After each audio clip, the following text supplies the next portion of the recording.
جناب امجد خان صاحب، minister of housing.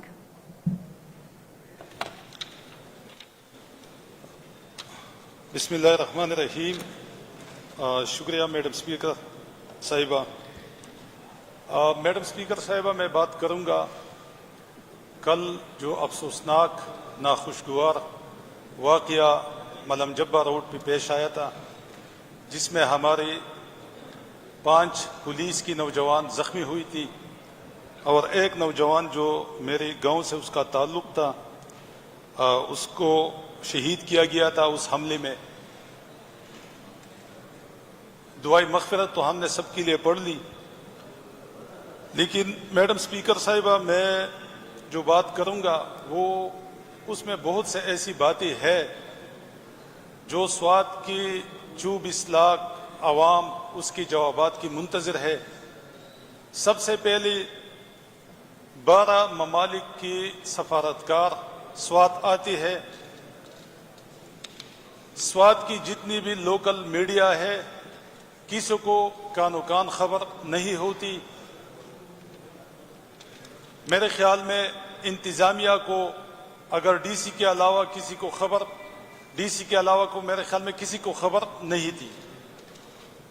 Police D P او صاحب کو اس کی خبر تھی، ان کے علاوہ کسی کو بھی خبر نہیں تھی کہ سوات میں ملم جبہ میں 12 ممالک کی سفارتکار آئی ہے وہاں بھی وزٹ کرنے کے لیے۔ میڈم اسپیکر صاحبہ، جب جہان آباد ایک جگہ ہے جہاں پہ آئی ڈی پھٹتی ہے اور پولیس وین اس کا ٹارگٹ بنتا ہے، تو اس میں ہماری یہ نوجوان، جو میں پہلے بھی کئی دفعہ کہہ چکا ہوں کہ پولیس میں جتنے بھی لو رینک کے لوگ ہیں وہ لوگ قتل ہو رہی ہے، شہادت ان کی شہادت ہو رہی ہے۔ لیکن میڈم اسپیکر صاحبہ، میں توجہ چاہتا ہوں، یہ بہت اہم بات ہے، لیکن جب یہ بلاسٹ ہوتا ہے تو جو لوکل میڈیا ہے اور پاکستان کا جو میڈیا ہے وہ صرف یہ کہتا ہے کہ پولیس وین پہ حملہ ہوا ہے اور اس میں اتنے لوگ زخمی ہو چکی ہے۔ لیکن اس دوران پاکستان میں کسی میڈیا پہ یہ خبر بریک نہیں ہوتی اور نہ سوات میں کسی کو پتا ہوتا ہے۔ ایک امریکہ کی نیوز ایجنسی پہ بریکنگ نیوز چلتی ہے کہ سوات میں 12 ممالک کی سفارتکار گئی تھی اور ان پہ حملہ ہوا ہے، ان کے قافلے پہ۔ میڈم اسپیکر صاحبہ، یہ ہمارے لیے بہت ایمبیرسمنٹ کی بات ہے کہ سوات میں حملہ ہوتا ہے اور 12 سفارتکار اس کے قافلے پہ ہوتا ہے اور اس کی جو نیوز ہے وہ امریکہ ایک نیوز ایجنسی ہے اس کو وہ بریک کرتے ہیں۔ یعنی پاکستانی میڈیا اس کو چھپاتی ہے۔ یہ ایک معمولی واقعہ نہیں ہے میڈم اسپیکر صاحبہ، کیونکہ جتنی بھی سفارتکار یہاں پہ آتی ہے یہ ہمارے مہمان ہوتی ہے، لیکن اتنی بڑی خبر کسی کو پتہ نہیں چلتا۔ پھر اس کی بعد پاکستانی میڈیا، جو آج کل آپ کو پتہ ہے خاموش تماشائی بنی بیٹھی ہے، وہ پھر بریکنگ نیوز پہ بریکنگ نیوز چلاتی ہے کہ اتنا بڑا سانیہ ہوا اور شکر ہے کہ اس میں سفارتکاروں کو کوئی جانی و مالی نقصان نہیں اٹھانا پڑا۔ لیکن یہ جو ہمارا ایک کانسٹیبل شہید ہوتا ہے، اس کی 5 چھوٹی چھوٹی بچی ہے اور وہ بیچارہ، مطلب ہے کہ آج آپ نے اس کی جنازہ پڑھائی اور یہ میرے ساتھ 3 سال گن مین بھی رہ چکا تھا۔ اس کا کون پوچھے گا؟ میڈم اسپیکر صاحبہ، اس کا کون پوچھے گا؟ یہ جو ہم بار بار کہتے ہیں، اور یہ جو اسمبلی میں جو سیشن ہو رہا ہے کہ اداروں کی مداخلت نہیں ہونی چاہیے، یہ جو کنٹینیوس سیشن چل رہا ہے یہ اسی سلسلے کی کڑی ہے۔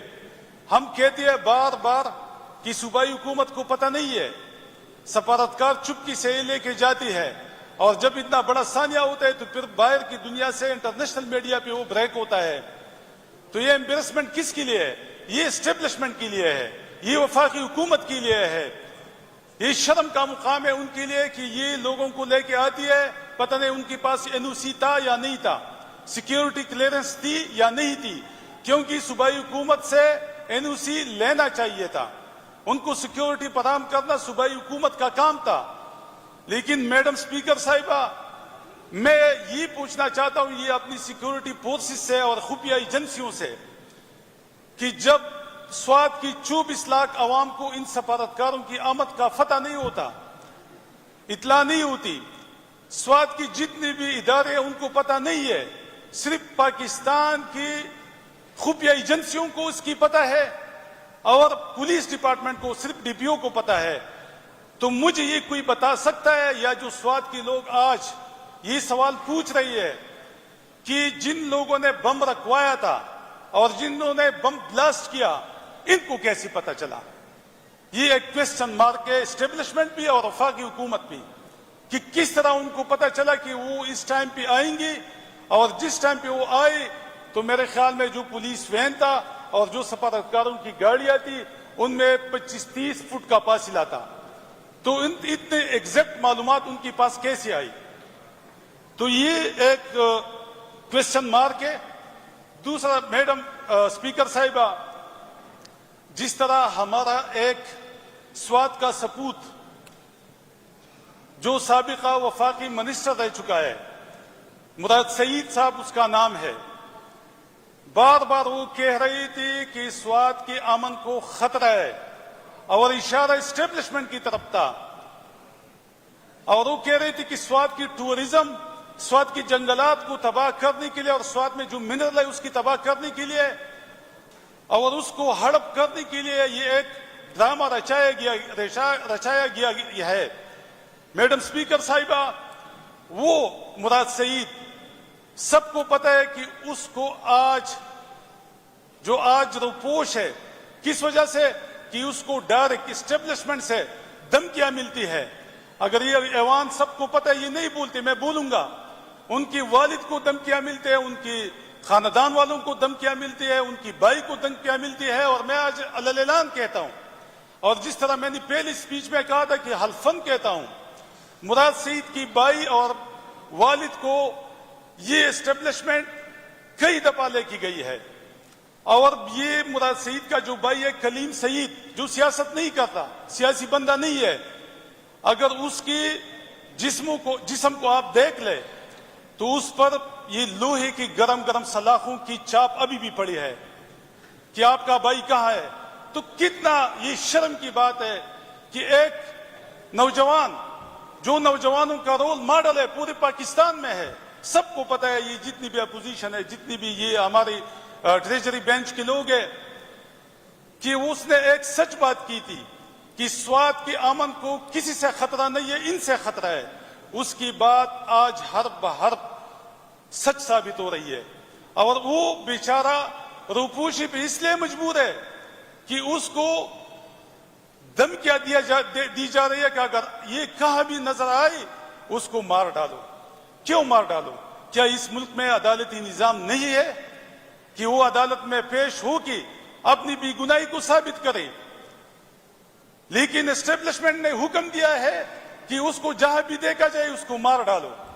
تو مجھے بتاؤ کون سی مہذب معاشرے میں، کون سی ملک میں اس طرح ہوتا ہے کہ آپ بغیر عدالت میں جا کے کسی کو اپنی بے گناہی ثابت کرنے کی بغیر آپ اس کا ٹارگٹ کلنگ کریں؟ کہاں بھی لکھا ہوا ہے؟ کہاں بھی کسی مہذب معاشرے میں اس طرح ہو رہا ہے؟ میڈم اسپیکر صاحبہ، سوات کے امن کو خطرہ ہے، اور وہ اس لیے کہ سوات کی ٹورزم کو تباہ کرنا ہے، اور وہ اس لیے کہ سوات کی جنگلات کو پنجاب لے کے جانا ہے، اور وہ اس لیے کہ سوات کی جو منرل ہے اس پہ ان لوگوں کی نظر ہے، تو اس لیے جو ہے سوات کی امن کو تباہ کر رہے باقاعدہ پلاننگ کی طور پہ۔ اور یہ جو ڈرامہ کل ہوا ہے، یہ جتنی بھی ٹورسٹ ہے جو فارن سے آتی ہے، جو لوکل ملک کی ٹورسٹ ہے، ان کو ایک پیغام دینا تھا کہ آئندہ آپ نے سوات نہیں جانا، آپ نے سوات